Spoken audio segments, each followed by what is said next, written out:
Bruce.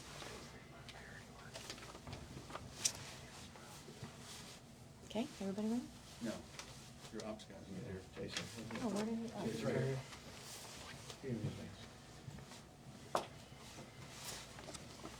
Okay.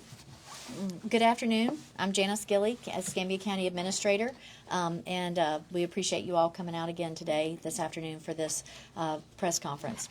So before we get started, I would just like to express my heartfelt sympathy for all of those that have been impacted.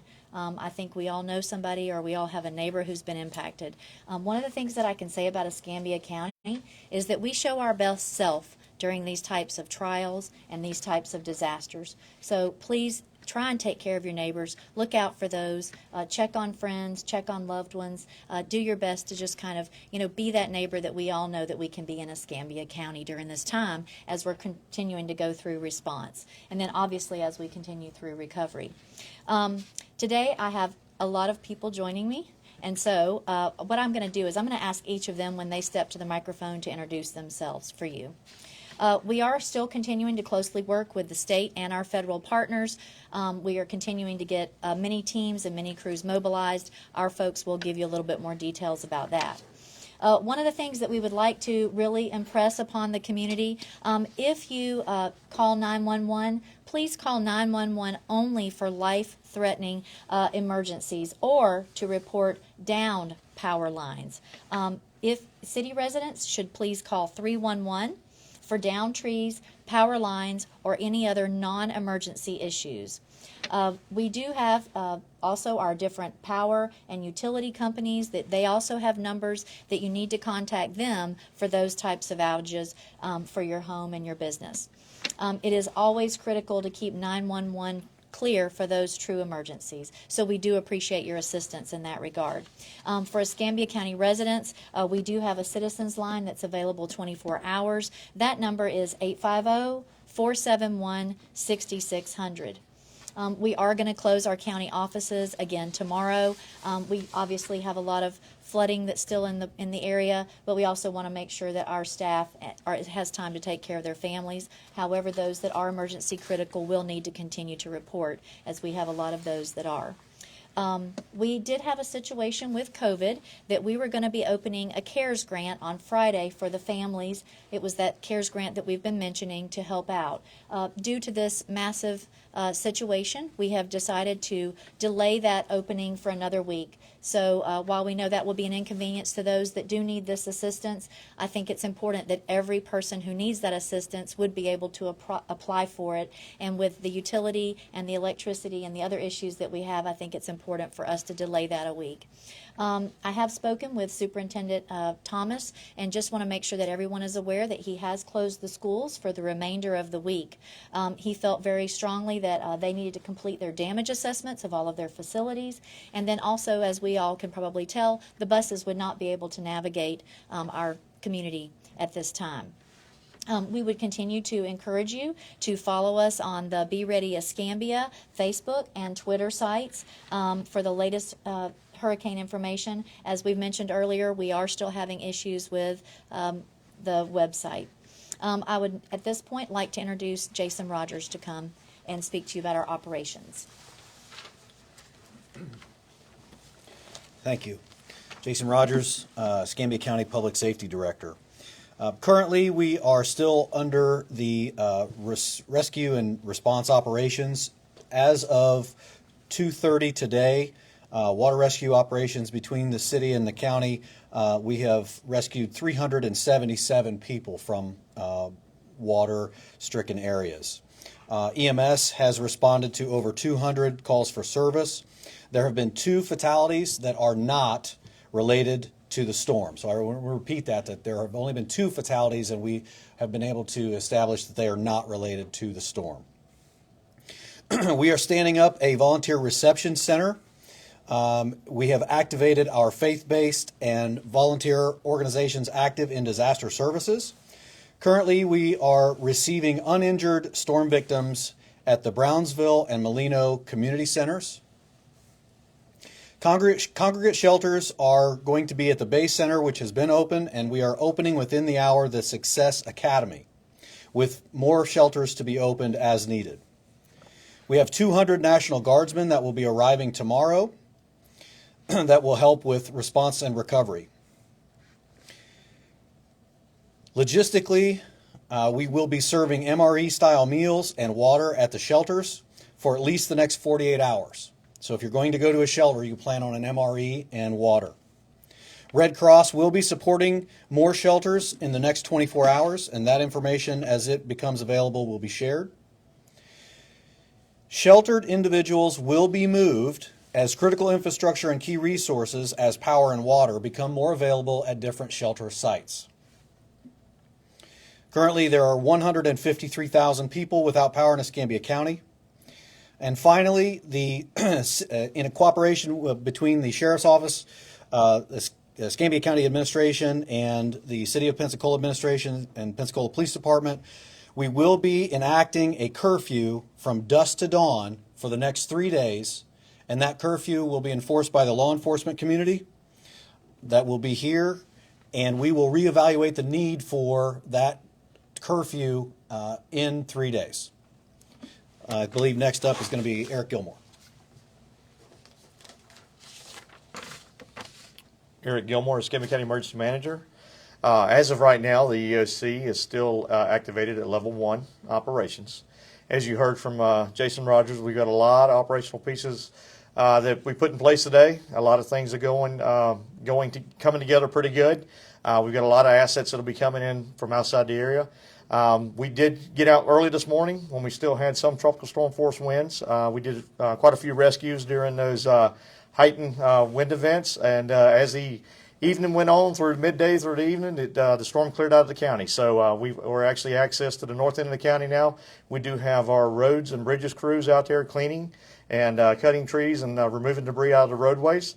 Gulf Power has told me that they're out there doing life safety stuff, removing lines for life safety, and then doing their damage assessment, and then they'll start their what they call putting our crews out there together and putting infrastructure back together tomorrow, starting tomorrow. So you'll see those pieces come together as well.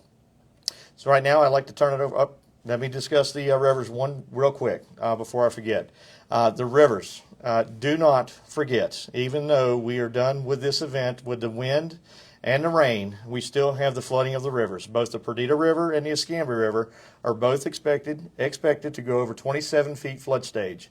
For the Perdita River, that is a major flooding event. For the Escambia River, that is a moderate flooding event. It's a highly moderate flooding event, but nonetheless, it is a event in which houses, homes, and property are influenced. So please, if you live on the Escambia and Perdita River, you pretty much know what the flood stages are. You've lived there most of your life. You understand. You've built and mitigated your homes for it. If you need to get out at those flood stages, please get out. We're going to start seeing cresting through tomorrow. The rain and everything that went north of us is going to start trekking down, and we'll start to see our rivers rise. So please be aware of your river situation. I'd like to turn it over to Sheriff Morgan now. Good afternoon, everyone. I'm Escambia County Sheriff David Morgan. Let me begin first by, we've had some media inquiries about, we were unprepared for this particular storm event. Let me make this clear to everybody. Escambia County is never unprepared. If there's a hurricane tonight, we are prepared to address the hurricane. If there's a riot tonight, we're prepared to address that. We train for these things day in and day out. We have the personnel, we have the equipment. What happened in this particular event was, and we reacted appropriately when the event changed.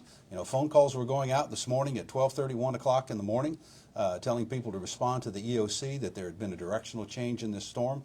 We rallied our resources and we responded as we would have always responded to any of these events. So I'm not really sure where that's coming from, but if that's going to be your narrative, it's completely and entirely wrong. It doesn't bode well with me because of the fine people that we have working in these organizations, both in the city and the county, that have dedicated their life to serving their community. So for you to come out with that sort of nonsense is, this is not the place or time. Everybody's nerves are a little on edge. We've been working a lot of hours, and to lay that accusation at the doorstep is not, we're not getting off on the right foot with each other. How about that? Now, having said that, let me tell you what we're proud of. We've been doing rescues. The Escambia County Sheriff's Office alone has rescued with our high water vehicles over 100 people. So, how's that for not prepared? We purchased these vehicles several years ago when we had an incident occur in the north end of the county and we couldn't get to people except with boats, and we knew we had to do it quicker. And so in preparation for an event such as this, we have the appropriate vehicles and the people trained to do that. And so we're very proud of the fact that 100 of our citizens were saved this morning. As Mr. Gilmore just told you, while the hurricane was still ongoing, we were out there in the middle of the hurricane rescuing people in Escambia County. Why the curfew? The curfew is being implemented because, sadly, every community has this element, and this element is those who are going to loot. As you can well imagine, as we continue to evacuate people from their homes, and an evacuation will even be them leaving of their own volition. The reason why I say that is this, which if your house is flooded, your utilities will be cut off and you can no longer domicile there. And so now you have a vacant home. You can't take all of your valuables with you when we put you in one of the shelters.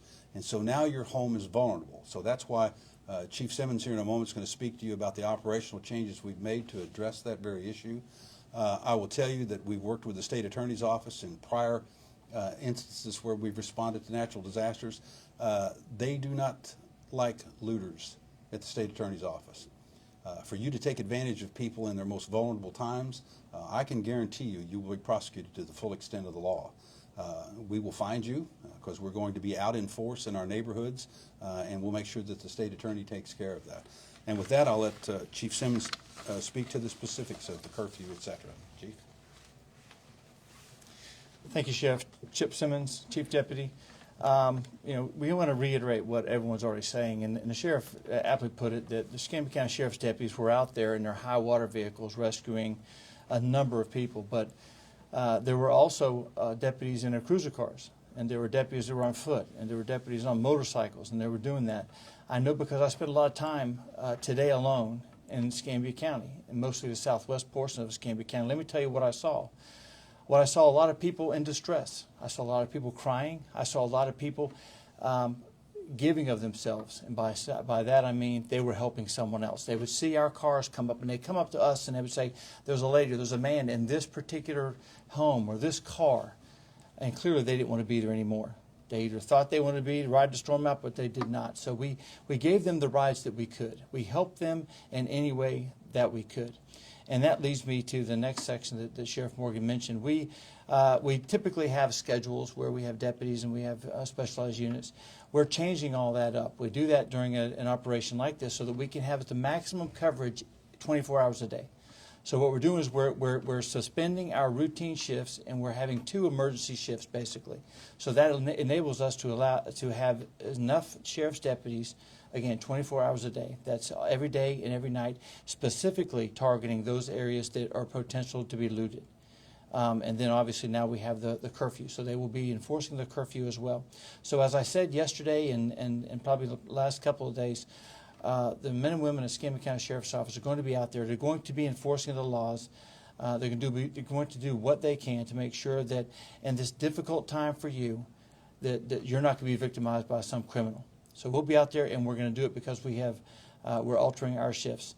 And again, members of the Escambia County Sheriff's Office will work with the Pensacola Police Department, our federal and our state partners to make sure that this is done. Thank you.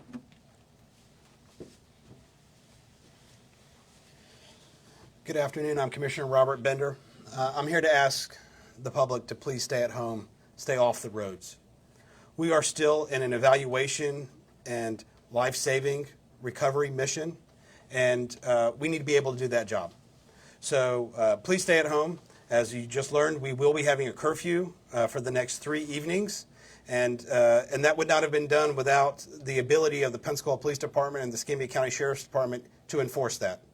So they will be out in force enforcing that, and so we are asking you to please stay home. We are still evaluating our roads and bridges to make sure that it is safe, and we have not gotten that approval yet. So we do still have bridge closures in the area, and until those are inspected, we will do that. Of course, as we talked earlier today, there is a section of the 3-mile bridge that is missing, and so we will have to make plans accordingly for that. And we are working with FDOT to clear alternate routes so that citizens can make it between Santa Rosa and Escambia County. So right now we are asking everybody to stay at home, let us do our jobs in evaluating the damage and clearing it. And there will be time to come out later and get what you need. But please, for your safety and the safety of those that are working, stay at home. I'd like to have Mayor Robinson come up, please, and talk about the city of Pensacola. Thank you. Thank you, Robert. Thank you. The city of Pensacola is much the same way. Grover Robinson, mayor of the city of Pensacola. The city of Pensacola will be closed to regular operations both on Thursday and Friday. We will be expecting emergency personnel, and those emergency personnel that will be serving, that includes many of our public works, roads, and also facilities. They will be in the middle of doing plenty of work, but our normal administrative teams will not be coming in. Again, the airport is continuing to work. I'll have a better update as where they are. They'll be closed though at this particular time. I will say we have had the chance. I have had the opportunity to talk with Senator Scott, Governor DeSantis, AG Moody, and also CFO Petronas. All have expressed an interest in wanting to come here, and also certainly their sympathy and anything they can do to help. I told them, please send power trucks. So that's been my main thing. We will continue to do that. But at this particular time, much the way that Commissioner Bender said, at this point, please stay at home. We are working to do assessments. There's plenty to do at your house. My pants are nicely stained. We're helping neighbors in my own neighborhood trying to get limbs back out, get them to the street, ready to be picked up. So if you could work at your own house and do that, at this point, we're also assessing city properties. I was up at City Hall. Fortunately, those of you who know Robert Greer, hardest working man at City Hall, Robert said he felt very good that City Hall was in a much better place than it was with Ivan. We had some challenges on the 7th floor. We had some leaks. Fortunately, most of the offices are good. Casey's is perfect. Mine's probably the worst. We did move some stuff out of there, but we are assessing all of our buildings. Same thing right now with our community centers that we're working, and as soon as we can get those up and running, we plan to be back open and with the things that we were doing. So again, at this particular time, though, we will be closed for Thursday and Friday. We will not have any sanitation service Thursday and Friday. We will resume on Monday. We are working. We have communicated with groups that will be coming in here to do debris removal. So again, please get your normal yard debris, everything else out to the street. We'll be working to collect that and get that collected and disposed of. But as you know, probably as you remember, Ivan, it takes this does not happen overnight. We'll have to work through the whole part of the city. The county will work through the whole part of the county. So this will be a process. There's going to be a ton of yard debris out there. So again, we will be working with our contractors and our own sanitation teams. We'll be working to take care of it. We will resume pickup next Monday with Monday neighborhoods, and we will be back again next week. Otherwise, it just was going to be too difficult to get trucks on the road and what we felt like we could get done in a proper way. We're still evaluating what's going on. Good news is I did have a good talk with Rick Byers at Gulf Power, and again, I do think we have a lot of challenges. We have some things down, but when I look at what we had compared to Ivan, most of the lines are up, most of the power poles are up. So once we can get people working on those lines, we should be able to get power back restored and working in that area. And I know they are. Florida Power and Light is happy to get people in here, other crews in here, to begin helping us get power restored to use. So they are they're bringing their people, and there are other teams as well that are coming in here to help us get power back on. Again, if you see a down line, please report it to 311 in the city. Call 911 in the county. So we hope you will notify us and let us know what's going on. Chief, if you wanted to speak to anything related to curfew, but certainly appreciate Deputy Chief Chrisman, Chief Leiter being here. Yeah, Tom Leiter, Chief of Police of the City of Pensacola. Just kind of reiterate what they said.